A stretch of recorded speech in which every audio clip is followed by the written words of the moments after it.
সন্দেহজনক ৯৭% ভোটারই হিন্দু, এমন কিন্তু বলা হচ্ছে। এসআইআর এ আরো বিপাকে বিজেপি। বিজেপির যে লক্ষ্য নিয়ে, যে উদ্দেশ্য নিয়ে করেছিল, কার্যত বলতে পারলো প্রাথমিকভাবে তাদের এটা ধাক্কা লাগছে। নিঃসন্দেহে এটা বিজেপির কাছে খুব চিন্তার বিষয়। কারণ যখন এই এসআইআর শুরু হয়নি, তখন বিজেপির নেতাদের, বিশেষ করে শুভেন্দু অধিকারী সহ অন্য নেতাদের মুখে ছিল একটা কথা, যে রোহিঙ্গারা এবার দেশ থেকে চলে যেতে হবে। এই যে লক্ষ লক্ষ, তাদের ভাষায় লক্ষ লক্ষ কোটি কোটি রোহিঙ্গা এই রাজ্যে ঢুকে পড়েছেন, তাদের এবার এসআইআর এর মাধ্যমে তাদের নাম বাদ যাবে এবং তাদেরকে এবার এই দেশ থেকে চলে যেতে হবে।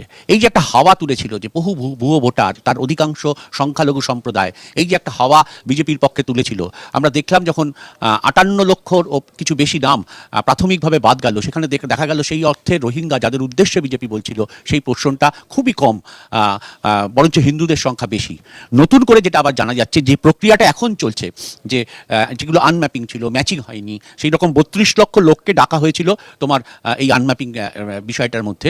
তার মধ্যে ২৪ লক্ষের ক্ষেত্রে শুনানি হয়েছে এবং এখনো পর্যন্ত মানে আজকে অবধি তোমাকে বলছি, প্রায় ৭ লক্ষ সন্দেহভাজন পাওয়া গেছে, প্রায় ৭ লক্ষ। অর্থাৎ এদের ভোটার লিস্টের নাম না থাকার সম্ভাবনাই কার্যত বেশি। এদের মধ্যে 93% হচ্ছে হিন্দু, অর্থাৎ সংখ্যাগুরু সম্প্রদায়।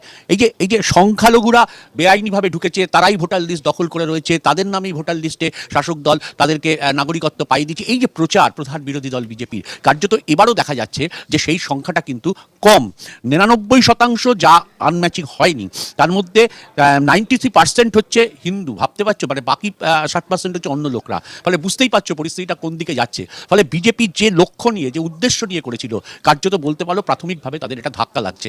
কারণ তারা ভেবেছিল সংখ্যালঘু সম্প্রদায়কে তারা ভোটার তালিকা থেকে বাদ দেবেন, কারণ সংখ্যালঘু সম্প্রদায়ের একটা বড় অংশ শাসক দলের সঙ্গে রয়েছে, যে অংশটা বিজেপির সঙ্গে কার্যত থাকে না। ফলে এইটাকে তারা মাথায় রেখে তারা স্লোগান দিয়েছিল, হিন্দু হিন্দু বাই বাই, অর্থাৎ হিন্দুত্বের ভোটকে একত্রিত করো, এবং অন্যদিকে এসআইআর এর মাধ্যমে সংখ্যালঘু ভোট বাদ যাবে। এই জায়গাটাকে ভেবে বিজেপির নেতারা এগিয়েছিলেন, কিন্তু কার্যত দেখা যাচ্ছে যে এসআইআর এর মাধ্যমে কিন্তু উল্টো চেহারা আসছে, বাস যাচ্ছে এই রাজ্যের সংখ্যাগুরু মানুষেরা।